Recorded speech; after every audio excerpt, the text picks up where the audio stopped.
नमस्कार मित्रों, ब्लूप्रिंट में आपका एक बार स्वागत है। काफ़ी दिनों बाद मैं एक वीडियो या कह लें अपने विचार को यहाँ रखना चाहता हूँ। हालांकि इरादा ऐसा नहीं था कि इन विषयों पर कुछ नुक्ताचीनी की जाए, क्योंकि इन तरह की बातों पर बहुत ज़्यादा विश्वास भी नहीं किया जा सकता है। सोशल मीडिया का ज़माना है, बहुत तरह की बातें वायरल होती हैं, बहुत तरह की वीडियोज आते हैं, बहुत सारे मैसेजेज आते हैं।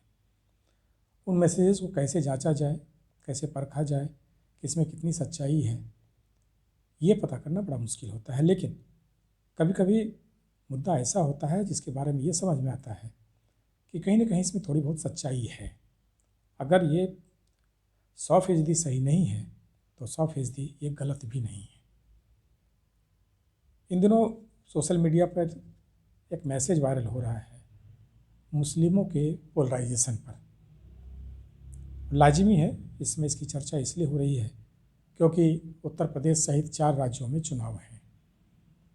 इन विधानसभा चुनाव में उत्तर प्रदेश बहुत ही महत्वपूर्ण है, क्योंकि उत्तर प्रदेश में बीजेपी की सरकार है, योगी की सरकार है, और उत्तर प्रदेश ही एक ऐसा प्रदेश है जहां धर्म, जाति या फिर अलग अलग मुद्दों पर बांट कर चुनावों को लड़ा जाता है। और ये कोई एक दल नहीं, ये गठबंधन नहीं, सारे लोग इसमें शामिल हैं। भाजपा की बात करें तो वो हिंदुत्व की बात करती है, यानी हिंदुओं का पोलराइजेशन हो जाए तो उन्हें फ़ायदा होगा। अखिलेश या बाकी दूसरे कांग्रेस की बात करें तो ये भी अपने अपने पक्ष में अलग तरह से पोलराइज करना चाहते हैं, जाति के आधार पर, धर्म के आधार पर। कोई जाट का पोलराइजेशन चाहता है, कोई मुस्लिमों का पोलराइजेशन चाहता है। एक पार्टी ऐसी भी जो पूरी तौर से मुस्लिमों का पोलराइजेशन अपने पक्ष में करना चाहती है, वो है ओबीसी।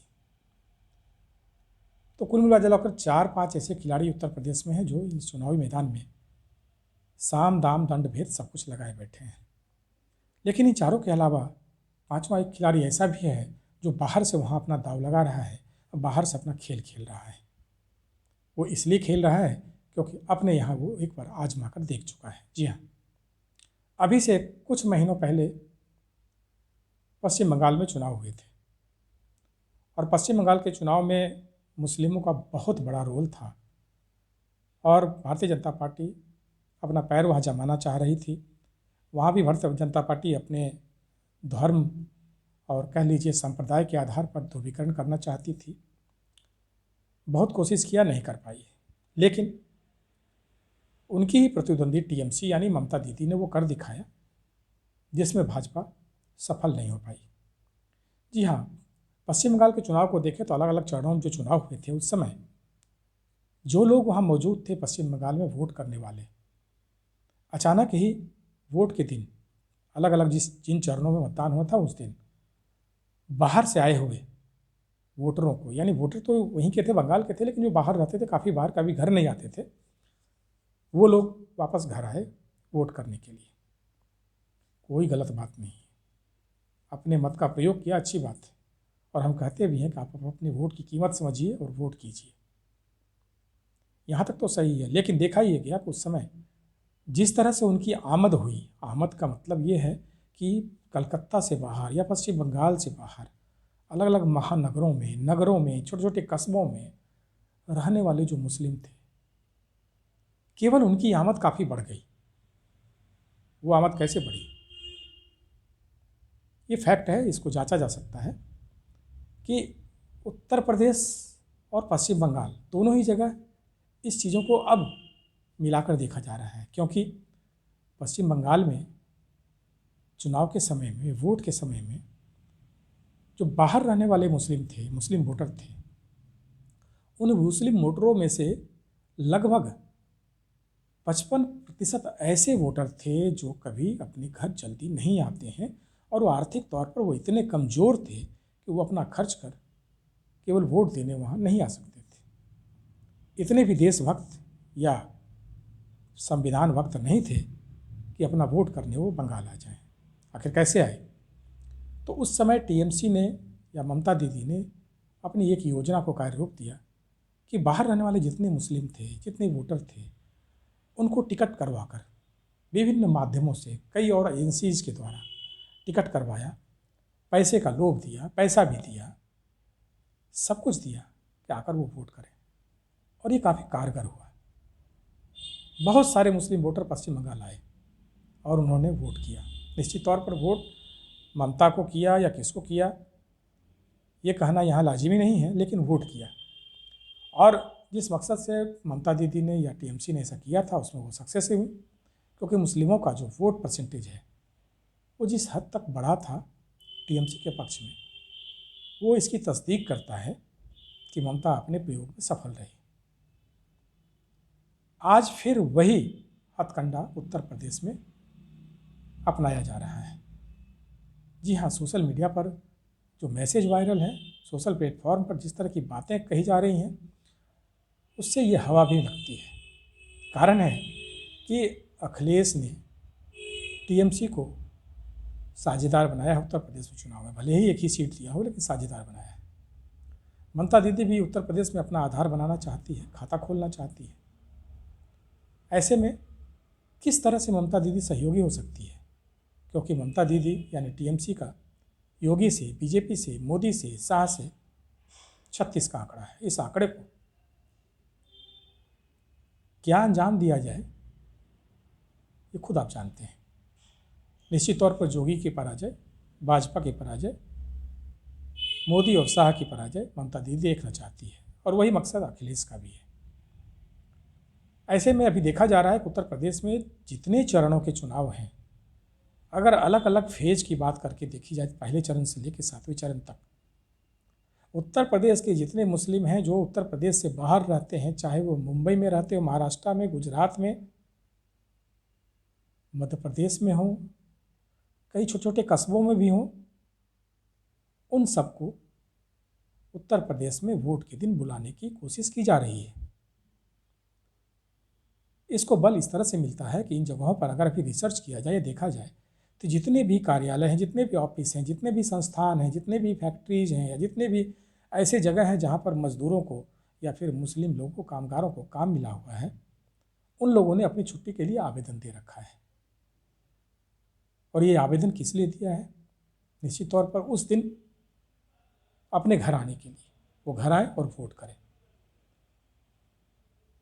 हम ये कहते हैं कि वोट देना गलत नहीं है, वोट देने के लिए आना भी गलत नहीं है, लेकिन जिस तरीके से आना है, अगर वो अपने आप नेचुरल वे में आते हैं तो कोई गलत नहीं है। लेकिन किसी तरह से कंपेल किया जाए या प्रलोभन देकर किया जाए तो निश्चित तौर पे गलत है आने वाले समय के लिए, लोकतंत्र के लिए। क्योंकि जब बंगाल में ये बात आई थी तो उस समय इस तरह से कहा गया था कि अगर मुस्लिम वोटरों को जो खर्च दिया जाता है, टिकट दिया जाता है घर आने के लिए, अगर आकर वो वोट नहीं डालते हैं तो आने वाले दिनों में उनके साथ अच्छा अंजाम नहीं हुआ। यानी अगर घर आएंगे तो उन्हें यहाँ परेशानियाँ आएगी, उन्हें इग्नोर किया जाएगा, उनका सामाजिक बहिष्कार किया जाएगा।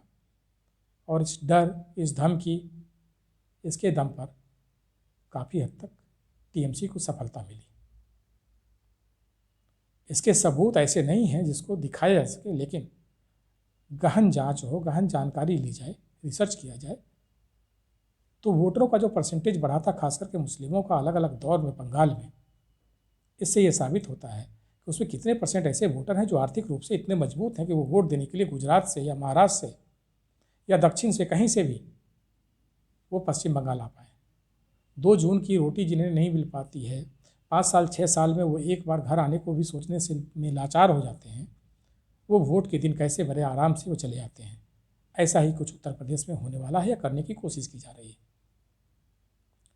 लगभग 46 से 50% लोग ऐसे हैं जो आर्थिक रूप से काफ़ी कमज़ोर हैं, वो बाहर से दूसरे की सहायता के बिना केवल वोट देने के लिए यूपी नहीं आएंगे। अब उन्हें अलग अलग फेज में टिकट दिलवाने की बात हो रही है, पैसा देने की बात आ रही है, लोभ दी जा रहे हैं। आपने बिहार में देखा कि हर एक नेता ये दावा करता कि गांधी मैदान में मैंने रैली किया, 10 लाख, 8 लाख, 5 लाख लोग चले आए। ठीक है, 10 लाख, 5 लाख, 8 लाख नहीं आते हैं, हज़ारों में ही आते हैं, लेकिन वो हज़ार क्या उनके समर्थक होते हैं या उनको साथ देने वाले थे? नहीं। अगर मुफ्त का उन्हें पटना की यात्रा करने मिल जाए, साथ में चूड़ा और गुड़ मिल जाए, खाने को मिल जाए, पटना में 2 दिन बिताने को मिल जाए, 2 दिन टेंट में जगह मिल जाए, डांस और मनोरंजन हो जाए, तो फिर तो आएंगे ही, क्योंकि अपना पैसा तो लगता नहीं। यही हाल कुछ इन दिनों उत्तर प्रदेश के साथ होने वाला है। मुफ्त का टिकट मिलेगा, खाने पीने को मिलेगा, हो सकता है कुछ वोट देने के एवज में कुछ पैसे की बात भी की जाए। अब कौन देगा, कैसे देगा, किस माध्यम से देगा, ये कहना बहुत मुश्किल लग रहा है। तो कई सारी एजेंसियां उस तरह से लगी हुई हैं, चाहे व्यक्तिगत तौर पर या फिर सामाजिक स्तर पर, सांस्थानिक स्तर पर उनको लाने की कोशिश की जा रही है। तो इस तरह का ध्रुवीकरण उत्तर प्रदेश क्या, किसी भी राज्य के लिए या किसी भी राष्ट्र के लिए बड़ा गलत संदेश दे रहा है। आने वाले दिनों में अगर इस तरह की बातें होती हैं तो निश्चित तौर पर लोकतंत्र पर, कह सकते हैं लोकतंत्र पर, इस तरह से अगर ऐसे तत्व हावी होंगे तो स्वच्छ, निष्पक्ष और सुंदर लोकतंत्र की बात हम कैसे करते हैं, ये सवालों के घेरे में ही आएगा। अभी ये बातें सोशल मीडिया पर काफ़ी बढ़ चढ़ कर कही जा रही हैं। मैं दावे के साथ नहीं कह रहा हूँ, लेकिन संदेह या संशय व्यक्त करना या फिर पहले से सचेत हो जाना, सचेत करवाना, ये मेरा अधिकार है, मेरा कर्तव्य है। भले किन्हीं को ये बुरा लगे, लेकिन जो लोग ये जानते हैं कि इस तरह की बातों का असर होता है, वो निश्चित तौर पर सचेत हो जाएं। और मैं तो कहूँगा कि अभी से उत्तर प्रदेश के चुनाव में पहले दौर से लेकर अंतिम दौर तक जो आवाजाही होगी अलग अलग जगहों से, वो एक जांच का विषय बनता है। और अगर जांच हो तो निश्चित तौर पर हम कहते हैं कि जो कुछ वायरल हो रहा है, जो कुछ लोगों को सुनने को, देखने को मिल रहा है, हो सकता है उसमें सच्चाई होगी। गंभीर बात है, मुझे लगा कि इस पर कुछ बात करनी चाहिए। आपकी क्या राय है, आप ज़रूर बताएंगे। आज इतना ही है ब्लूप्रिंट में। फिर मैं किसी ऐसे मुद्दे को अगर ज़रूरत हुई तो मैं आऊँगा, मैं अपनी बात रखूँगा। आप उस पर अपनी राय रख सकते हैं, बता सकते हैं, या फिर इन बातों को आगे बढ़ा सकते हैं। अगली बार तक के लिए धन्यवाद।